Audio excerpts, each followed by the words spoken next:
What's going on? Welcome to the Shooting the Schmidt YouTube channel. For the first time ever, we have a guest, the one and only Zack Gray, professional sports gambler, guy who was previously in this Ohio State Buckeye shirt, but decided to change because he didn't want to come off like a homer, which is probably the right move. What's going on, buddy? How are you? I missed the show yesterday. I missed the radio show. I had to make it up somehow, and this was actually my idea. Everyone, It was. I was like, we should do a video, but I'll come on the radio Friday, and then just completely just said, nope, no Friday episode. It happens sometimes, man. That's why you over prepare. You have too much stuff, and then whatever you don't use, you just roll it over to the next day. So it's all good. As Zach mentioned, he usually comes on my radio show. He does a great job. But yeah, man, dude, I'm pumped for Monday. I can't wait. I'm sure you can't either. Yeah, boy, in this area, and you're in the area too, you get so many pompous, arrogant Notre Dame fans. You do. Being an Ohio State fan, I've really had to do this video to speak objectively about this game. I've had to do a lot of soul searching. I've had to go deep inside, figure out what I think is real and what I think is fandom and hate. Jay Smith, I was looking at my DraftKings app about 4 or 5 times yesterday, and I was thinking, how would Notre Dame score the football? It's a great question. Plus 1900 shutout? My hottest take of this game is that it's going to be a shutout. Ohio State's going to shut them out. Notre Dame is not going to score. I think it's going to be a blowout. I think the vibes of this game, if you've been paying attention, Ohio State is coming in and have been coming in to rip your face off. Like, they're physical. And I know that's the mantra that Ryan Day is soft and Ohio State is soft. But if you watch those games, they enter the game from that moment the ball's kicked off, and they want to stomp on you. And they'll hurt. And all of the injured guys that have left games with big hits, Sonny Styles, big hit on Helm. Lathan Ramson filling a gap, blowing someone up. Offensive line driving people into the ground. Tyleik Williams taking Kelvin Banks pancake style, IHOP style. That's the first tackle. That's the first tackle in the draft, and he got absolutely pancaked by Tyleik Williams. So Ohio State's coming in ready to kill you, and I feel like Notre Dame is doing the Notre Dame thing as the week goes on, where it's, oh golly, I'm glad we got here. What a good story. What a good story. I just hope the boys play really hard. And I feel like you're going to see that tone difference when the game kicks off on Monday. And I really do think there is a high probability that Ohio State shuts Notre Dame out. Just simply because, do we really think that a team, Ohio State playing Oregon, Tennessee, Texas, giving up like 53 total yards on the ground is going to get dominated all of a sudden on the ground? And we all know what that Notre Dame passing attack is. Jay Smith, I don't know if you know this, but they don't have a receiver that has 500 yards. They don't have a receiver with 40 receptions. Right. So what are they going to do? Throw it all over the yard all of a sudden? Their touchdown against Penn State was a guy slipping and falling, like a breakdown in coverage. Ohio State's too veteran. They're too sound. They're not going to do things like that. So how are you going to score? Do you really think that Jeremiah Love is just going to turn into Superman? He's good. But we've seen this story before, especially when Ohio State. I mean, go down the years. Melvin, look at all the Heisman level backs Ohio State has faced in the Big Ten. And when they play Ohio State, they get shut down. My prediction here is that a shutout is more likely than not. And yeah, I think it's going to be a bloodbath. Yeah, I don't think this game is going to be close either. But this is just kind of, I think, who Notre Dame is at this point. They just, look, I thought that they'd struggle to score against Georgia. I thought that they'd struggle to score against Penn State. And they just kind of find a way to do just enough, and then they rely on their defense, right? Like, they're relying on 1 or 2 turnovers or a special teams play to really swing the game.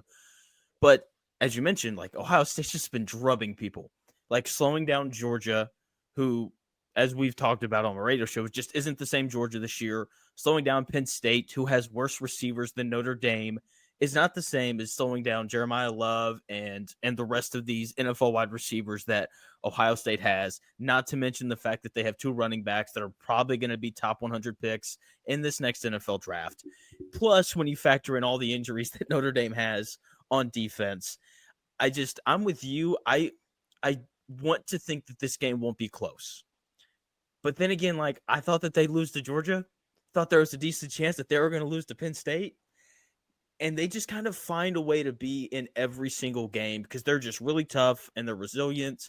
And Riley Leonard, who I don't think is very good, consistently just finds ways to keep his team in it. So I'm actually really intrigued to see what happens in this game. With that being said, like, when you just stack it up on paper, I think the idea of a shutout is not really all that crazy.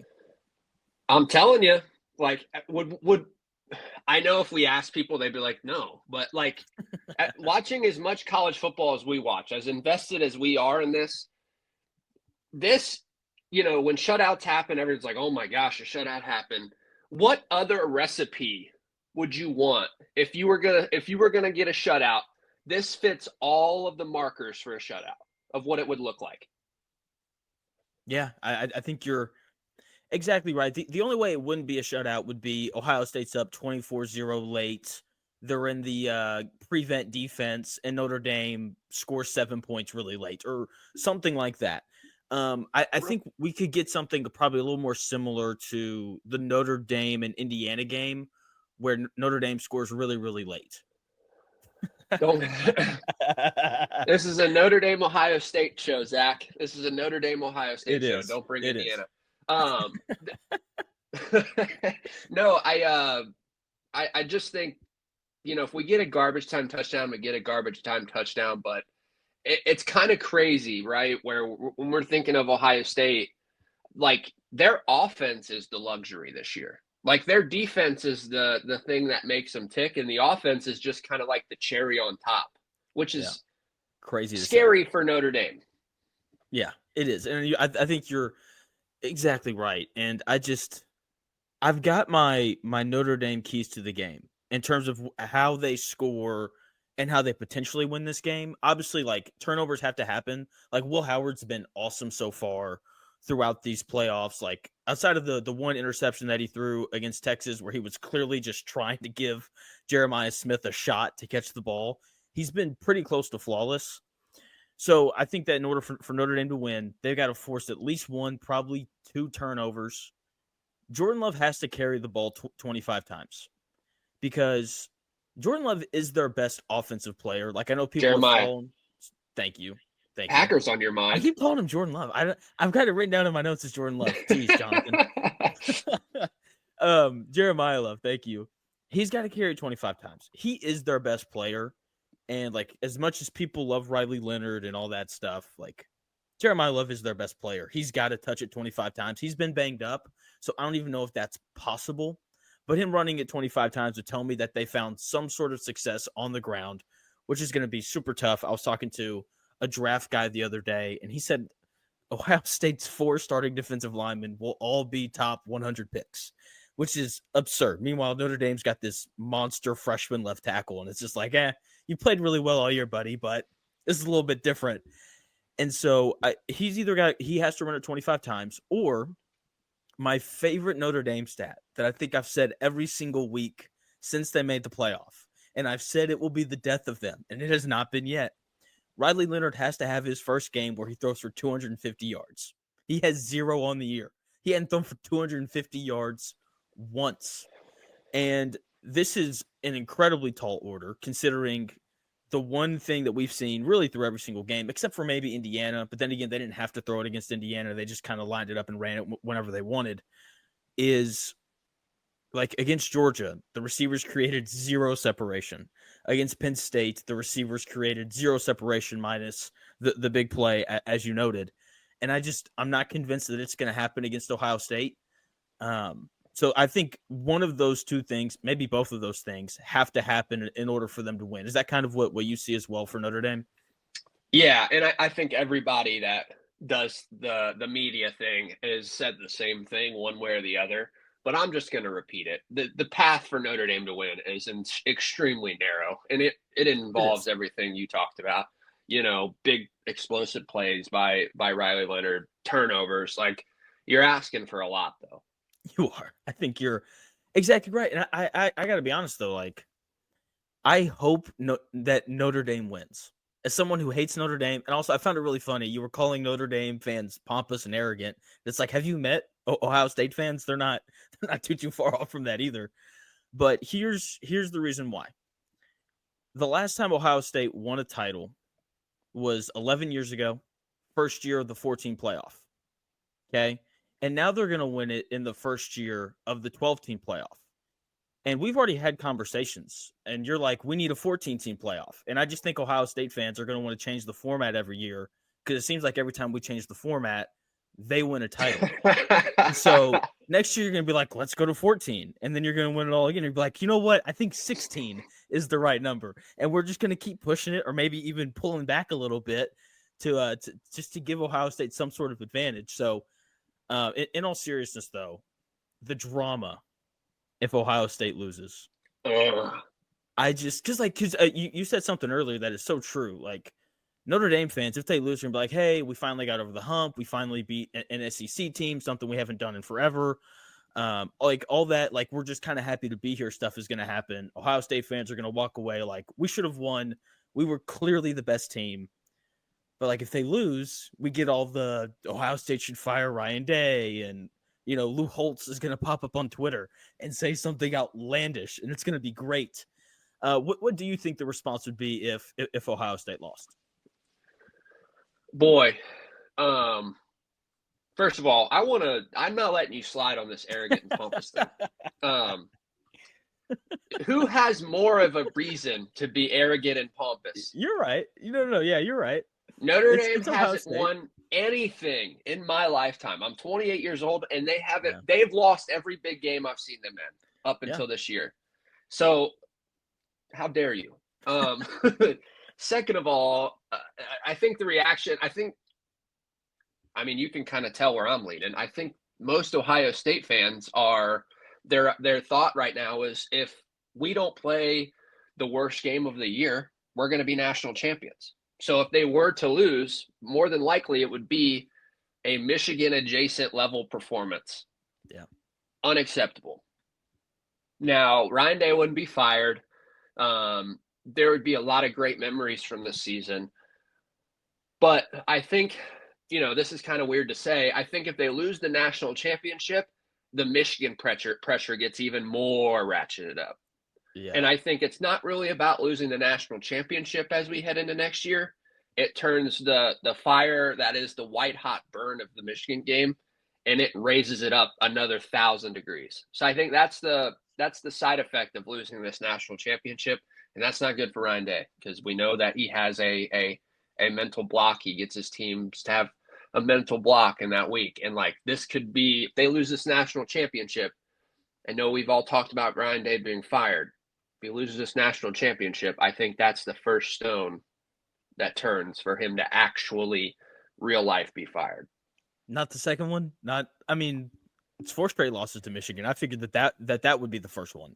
I don't think there was any real chance he would be fired. I still have never. I know there's been a lot of talk from people, but at no point have I thought he's actually going to get fired. They lose the national title. That's that first thing where I'm like, okay, like this is real now.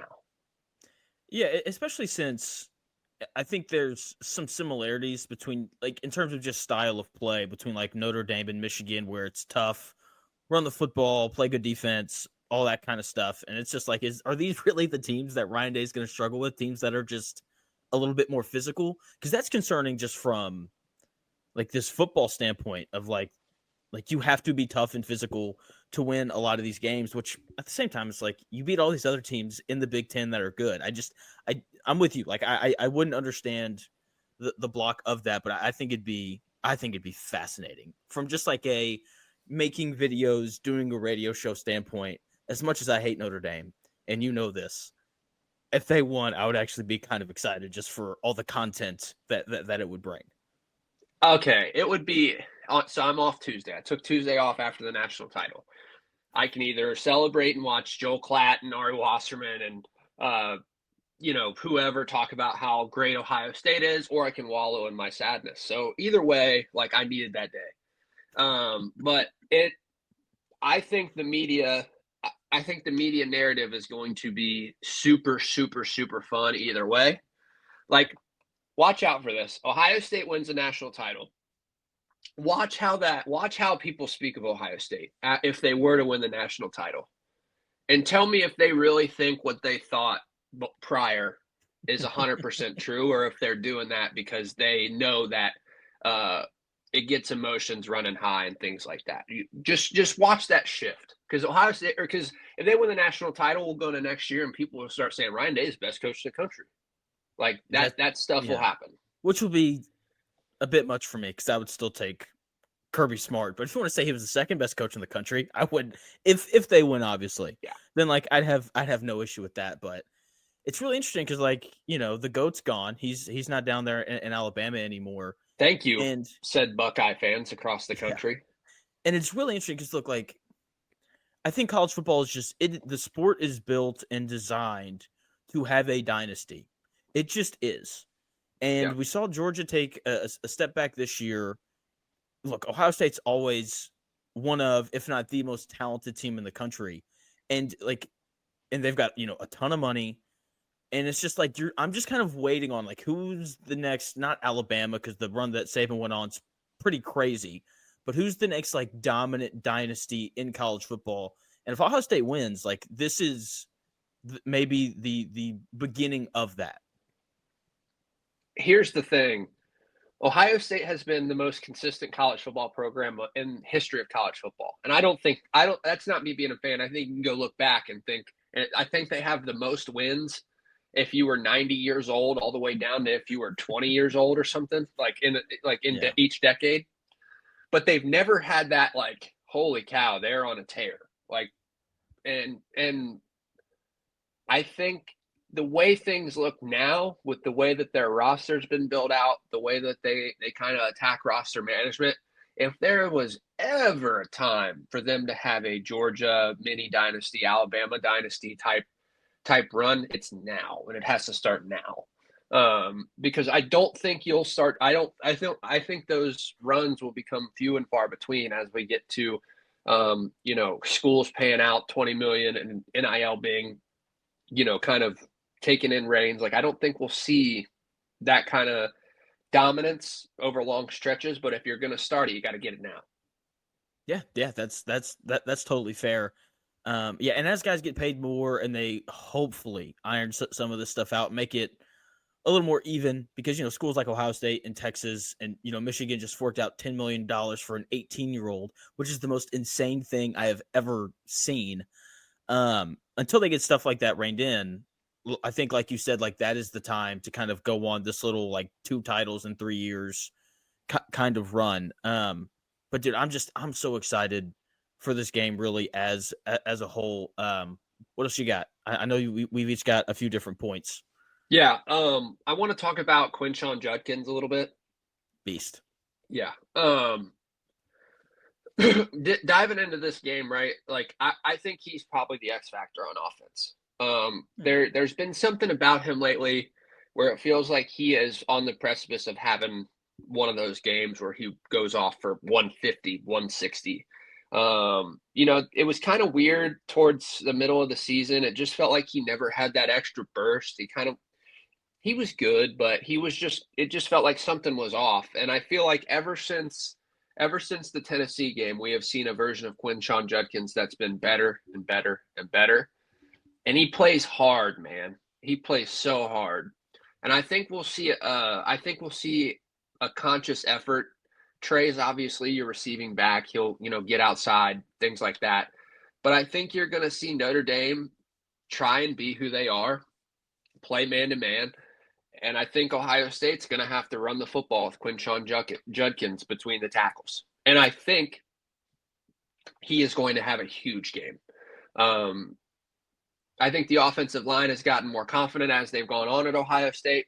Run blocking obviously isn't Their best thing, when they run zone runs, I get so mad. They should run only gap scheme.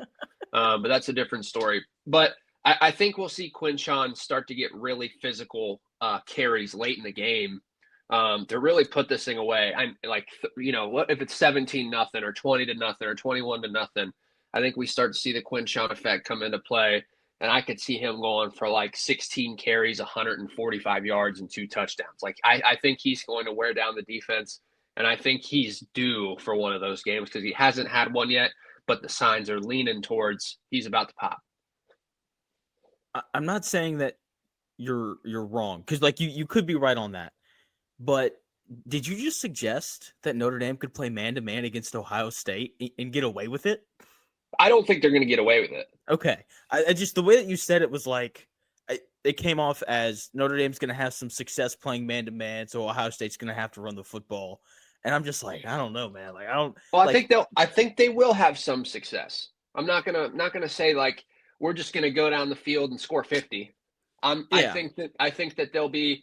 I don't think Notre Dame can just say line up man to man. We're gonna do this the whole game and be successful. But I do think there'll be times where they have to run the ball, and that's where I think Quinshon comes in. So okay, I think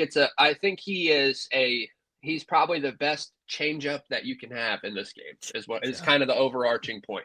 Our changeup is one of the best running backs in the country, which is just, as we were talking about earlier, it just speaks to Ohio State should undoubtedly win this game, and if they lose, Ohio State fans will have every right to be super super upset.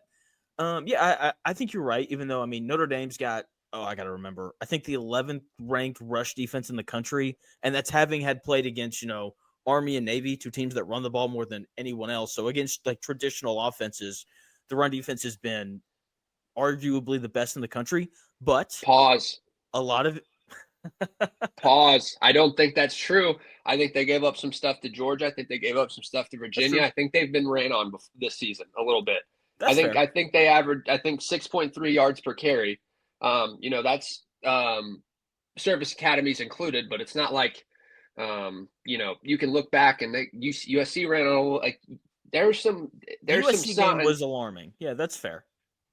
But Sorry. still, no, you're good. You're good. I still think you would agree though that the Notre Dame run defense is still pretty good. Yeah. With that being said, having all these guys out, like their best, defensive tackle, I don't think he's played at all in the playoff, and so I don't think you're far off on saying that Judkins is going to have a really good game running the football. So I know you mentioned that you don't think Notre Dame's going to score, or you think there's a decent likelihood for that. Yeah. How many do you think Ohio State's going to put up? Because this Notre Dame 49. defense, Um, I mean, no, I don't think they're going to move it up and down the field and score 50 on them, but that's why I 49 said though. that. 49 though, right there. No, I see somewhere, I see 30 plus, 31, 34. I think that's probably the right number. I'm so. Is there any part of you though? Because I kind of talked about it earlier. Notre Dame just has this ability to stick around in games and just kind of find a way to be in it late. Are you worried about that? And are you worried about, like, I'm not trying to like provoke you, but like we've seen Yeah. some Ryan Day Ohio State teams have not very good games. Are you worried about that at all? Or are you like, you know what, they finally figured it out, give the ball to these awesome receivers in space, and then run the ball kind of complementary to that? So I guess, how worried are you about Ohio State laying an egg? I think that there was a time in the third quarter against Texas where, I genuinely felt like they weren't going to win the game. I felt like things were I going, got the text messages. Yeah. yeah. I just felt like there was nothing going. They couldn't do anything. Their defense was starting to look tired. Like their defense was holding on for dear life, just like they were in the Michigan game. And then they found a way to win. And I think that speaks to what you're saying because I feel like I'm so conditioned that Ohio State loses that game against Texas. Yeah. And I think the idea that they figured out how to win, plus the scars of all the losses from all the seniors and fifth year guys on Ohio State's team, I feel pretty good if it gets dragged out into the fourth quarter that Ohio State's going to figure out a chance to win. And I don't think it's a Ryan Day thing. I think there's 12 guys that play significant snaps in Ohio State that have won nothing in their careers at Ohio State. And now they have a chance to play for a national title. They could lose that scenario, but I like their chances to leave it all out there. And it's strictly just because of the players, Ryan Day, whatever. But the players got to go out there and execute. And I think they've kind of turned that corner finally after all this time. Yeah, that's kind of where I'm at with it. Like you said, like they haven't won anything. They haven't beaten Michigan. Like this is the one thing that they can do to really kind of hang their hats on. Look, like it's been 11 years. Like you've talked about all the success that Ohio State has had, but I think 11 years to an 11-year gap for Ohio State and winning a national title, like that is a long gap for Ohio State. And so like to be the team that finally breaks through again, I think that like you said, like that's kind of the thing that they can kind of rely on. But more on Notre Dame, I've got this comp for them. And the more that I've watched them in the playoff, the more that they remind me of the Lions of the NFL. Like All right. I just see you guys. See ya. No, seriously, I think Marcus Freeman is a much, let me stress this, much tamer version of Dan Campbell. Like former player, played linebacker, Dan Campbell played tight end, like two really physical positions and pretty emotional positions as well. I think you see that in the way that their teams play. Like the Lions, I know you watch the NFL, like week 18, they got all these guys out on defense, but just this culture of toughness and competitiveness kind of shown through in that game. And that's why they beat the Vikings. I think we've seen that with Notre Dame as well. Like with all the injuries, like I think that's not true. I did pick them to beat Penn State, but I was still wary of it. And they've just got this culture and stuff that bleeds through. And Lou Holtz said this, so take it with but he released his 5-minute video. I watched I think like 2 minutes of it, and he picked Notre Dame, which is less surprising than the sun coming up this morning. And he talked about how like culture wins games and all this other kind of stuff. And I will say, like, I'm gonna do the whole Notre Dame thing of like we're happy to be here, but like the culture that they've built is so incredibly different than when Brian Kelly was there. I mean, Brian Kelly literally left because he said you can't win a title here, and Marcus Freeman has just shown up and completely changed that program, much in a similar way that Dan Campbell has completely changed the Lions. And what's that look for? It's keep going. It's different, right? Because Dan Campbell took a losing franchise and turned them all the way around. Marcus Freeman took them to, kind of that upper echelon, the top tier, at least this year, of college football. And even though I do think Notre Dame's going to lose and not cover the 8.5, I would be remiss if I didn't mention Marcus Freeman and what he's done for Notre Dame. Why are we acting like Brian Kelly didn't make a national title game? Like,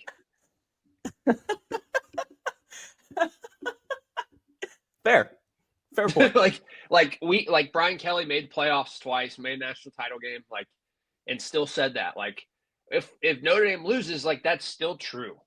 Like I understand. I think the Brian Kelly, said we couldn't win here thing is overblown because like Notre Dame hasn't won anything. And two, if they lose, Marcus Freeman's doing the exact same thing Brian Kelly was doing. I don't know. I don't think Brian Kelly probably would have beaten IU, but I don't know. Like let me ask you this: do you think Marcus Freeman's a better coach than Brian Kelly? No. Why not? Brian Kelly can't win. Brian Kelly's gone 9-3 at LSU consistently. Brian Kelly has won everywhere he's coached, and that is including Central Michigan and Cincinnati and this long, illustrious career where he worked his way up to an LSU job. Fair enough. Like Marcus Freeman loses to Marshall in Northern Illinois. Like, what are we talking about, Jay Smith? I don't know. I feel like I have more confidence. 1 year of Notre Dame, we're going to crown him better than Brian Kelly, and we're going to put him at the top when we just were talking about how he loses to Marshall and Stanford and Northern Illinois. We're going to crown that guy that hasn't even won a national title yet? I still think that this team, though, feels very different than Brian Kelly teams. Do you at least agree with that? Yeah, they're way worse on offense.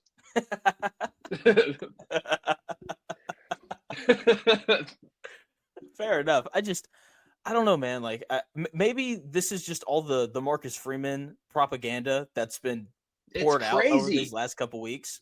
But I don't know, man. Like, this You got me feels going, by the way. sustainable. I know I did. This feels very sustainable, though. Do you at least agree with that? Yeah, I mean,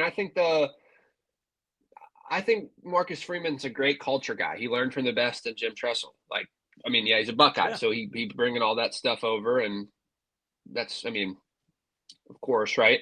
But no, I think he builds a good culture. I think his players play hard. You know, we had this conversation on your radio show about coaching and what I think coaching is. I think he does a good job at all those areas. I think he's a good motivator. You know, he's a good he gets people to play hard, puts people in the right position most of the time. Yeah, I mean, he's a good coach. I think it's sustainable, but like what has been shown in his tenure that makes it any different than Brian Kelly's tenure?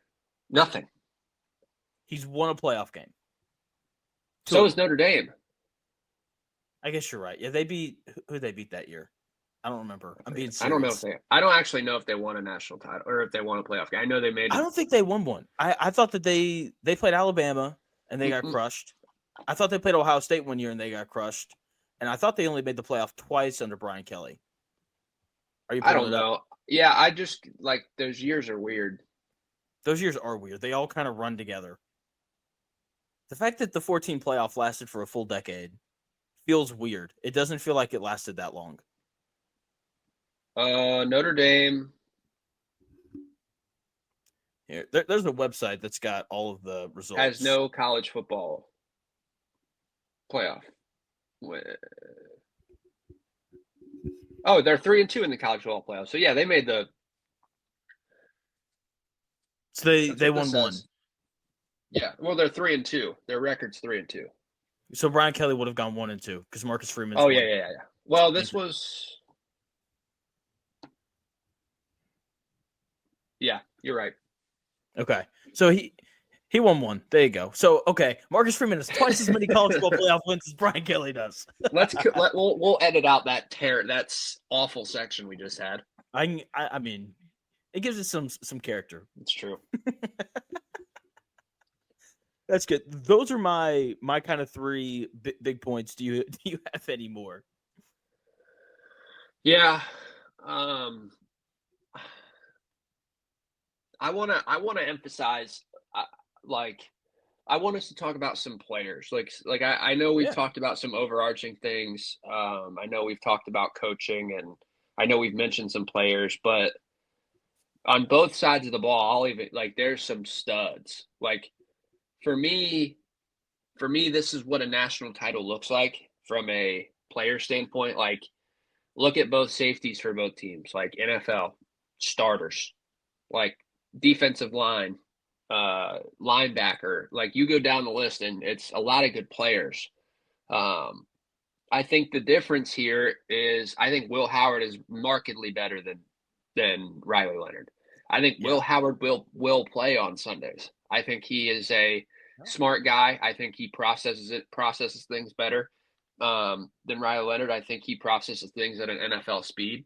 I think him coming to Ohio State was the best thing that has happened to him, because if you go back and look, the way they have technically cleaned up Will Howard from his time at Kansas State, he's big, physical, but he was sloppy in his mechanics. And then he comes to Ohio State, starts out a little weird, has some inconsistencies, but, about midway through the season, end of the season, footwork consistent, all the different, threading the needle against Texas, knowing the play calls before Chip Kelly's done with it. Like, I think Will Howard is kind of being overlooked here, and I think he's an NFL quarterback. NFL quarterback. Oh man. Is it fair of me to say I don't want to jump to that conclusion because he does have the best receivers in the country? Well, he's going to have the best receivers in the world when he goes to the NFL. You know what I mean, though. There's a consistent talent gap between the Ohio State receivers and whoever they're playing against. I'm not saying that you're wrong, but it's kind of similar to. Actually, no, that's not a fair comparison at all. I was about to say Stroud, but it was pretty obvious with Stroud. I don't think it's as obvious with Will Howard as it was with C.J. Stroud. Oh no, of course not. But that being said, like he throws the ball well. I remember the Oregon game. That was the game for me where everyone's gonna remember him sliding late and the clock running out and all that kind of stuff, which rightfully so, I guess. But we talked about it after that game. Like I left that game, I was like, geez, like Will Howard he's a good enough quarterback for Ohio State to win the whole thing. And really ever since that game, he's been awesome. And I talked about it a little bit earlier, but this entire playoff, everything that you said, like he has been on time and on target. He had the one bad throw where he wanted to give the best receiver in college football a chance to make a play. Yeah. And so aside from that, though, like I think you're spot on and just how amazing he's been here as of late. And NFL quarterback is, I don't know. I mean, I'll ask you, where do you think he compares to guys like Shedeur Sanders and Cam Ward, who are going to go probably 1 and 2 overall? Like, I don't know. Like, then again, like Shedeur Sanders, the most impressive thing with him is because his offensive line sucks and his ability to stand in the pocket and throw it anyway. And I just think that there's some things with Will Howard that we haven't fully seen that NFL quarterbacks have to do, if that makes sense. Forget mock drafts.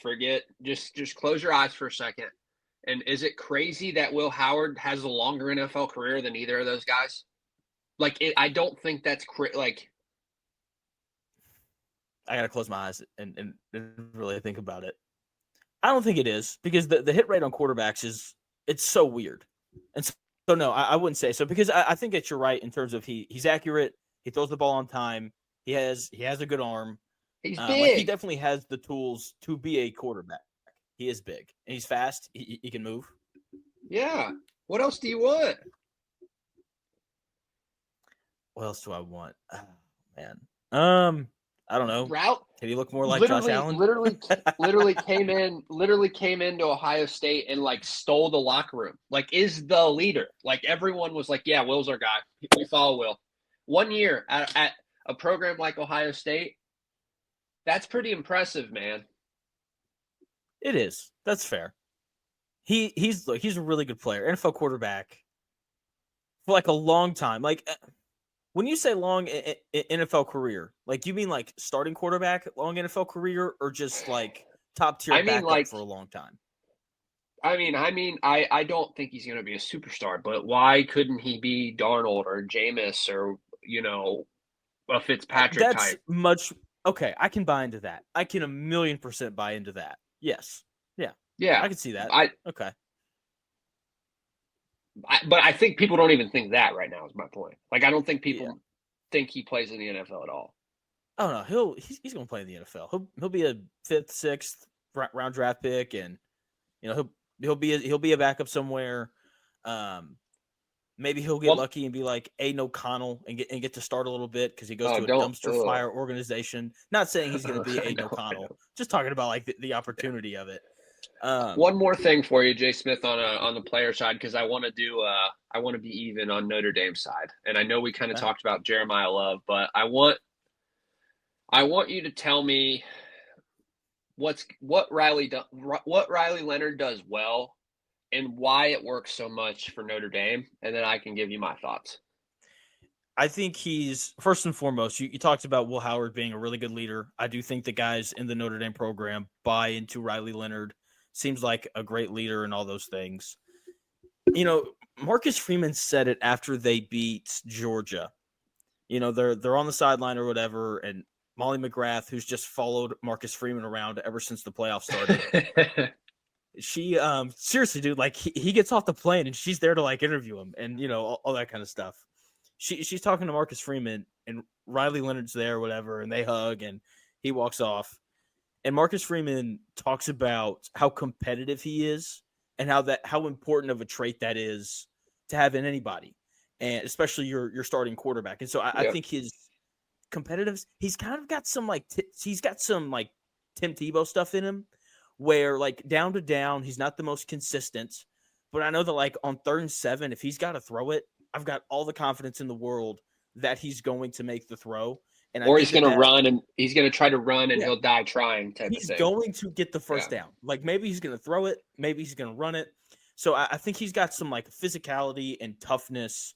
I think he's a better thrower of the football than Tebow, but like he's got something like that in him where he's this excellent leader and just has this consistent ability to make the play when Notre Dame needs it. I don't know if Riley Leonard's style is the reason that Notre Dame is playing this way, or if Marcus Freeman wants to play this way and Riley Leonard's a good fit. Do you see what I'm saying? Like the Yes. next quarterback that goes to Notre Dame, is it going to look like this, or is Riley Leonard the reason why this style works? We saw a snapshot of it when he went out for that 2-minute drive against Penn State, and the backup came in and he threw the ball for like 60 yards on that one drive, and they got that field goal. And so I think it's honestly, I think it's a mix of Marcus Freeman wants to be physical and he wants to run the ball, and Riley Leonard can do that. But I think part of it is also Riley Leonard is not a super consistent thrower of the football, and so they run it more. I think it's both. I think the thing with Riley Leonard, for me at least, is he's got a really punchable face. And no, I'm kidding. I'm joking. You guys look alike. That's interesting that you might say that. Oh, nice. Thank you, Jay Smith. No, I was just looking through here and like I think it's a really interesting, and it might be for another day.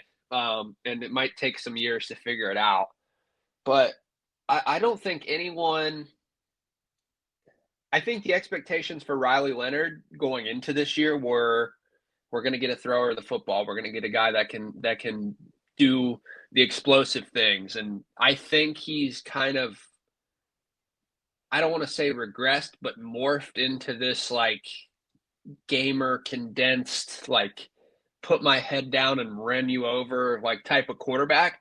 I just find it so weird that when he came in, people are like, oh my gosh, we finally can throw it. And all like yada, yada, yada. And we have this quarterback that's going to like do all these different things. He can run it, he can throw it. And then it's kind of just like, yeah, it's just going to look really ugly, but he's going to get it done. Do you think part of it is the lack of wide receiver talent? Because I don't think that helps them either. That's a good point. Because I mean, like, you know, like it has to, right? It has to. We've seen it. Like they didn't, outside of the guys slipping and falling against Penn State, they didn't create like any separation against Georgia. It was the exact same thing, and so I think part of it as well is the receivers.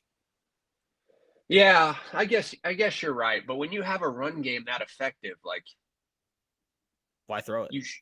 Well, not only that, but you should feel like you should have some advantages in the pass game if you're running the ball the way that you do and as explosive as you do. I think Notre Dame's like top 5 and runs over 20, 40, and 50 yards on the season. So like their run game is super explosive,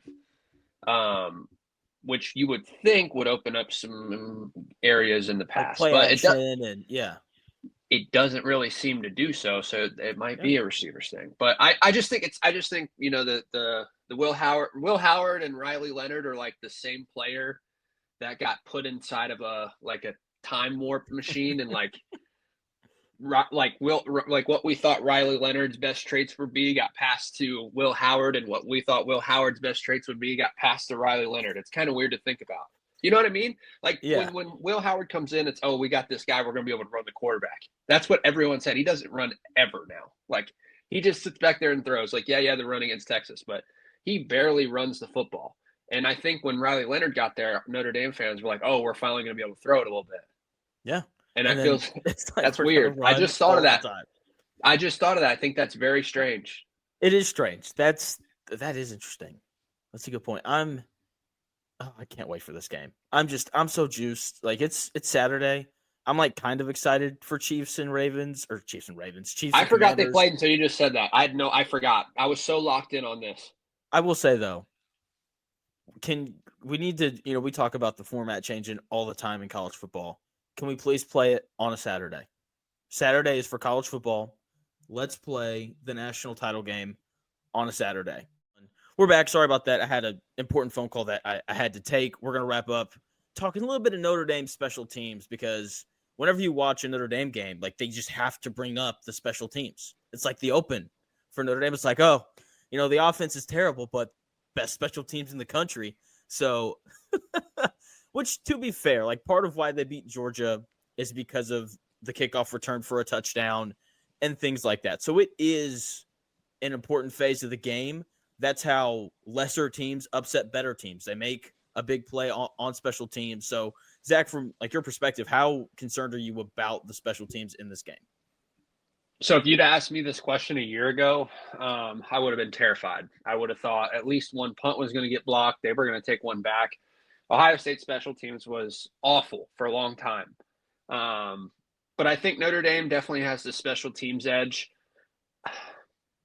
It's weird, right? Because it feels like the higher you get in college football, it's not like this in the NFL because the special teams in the NFL is obviously more important than college. But it feels like the higher you get up in college, the special teams matter less to coaches almost. That's what it seems like. Not like they don't care about it, but like when you're a Notre Dame, you really have to play in those three phases: offense, defense, special teams, and they do a really good job of that. The only way that I would be concerned, right, on a special teams play is if it's kind of that narrow scenario we talked about where it's a close game and one play can really swing it. And I think if they're in that situation, then I'm definitely on alert for special teams. But you're down 30-0 and you return a punt or you block a punt, like it doesn't really matter. So like their special teams only comes into play if they can keep it close on the other two phases, offense and defense. But that is their most glaring advantage, and it stinks that it has less significance than the other things we've talked about. Yeah, I'm with you. On the note though of like they're down 30-0 and they block a punt. What about momentum? Yeah, that's right. They have the offensive firepower to start getting it going.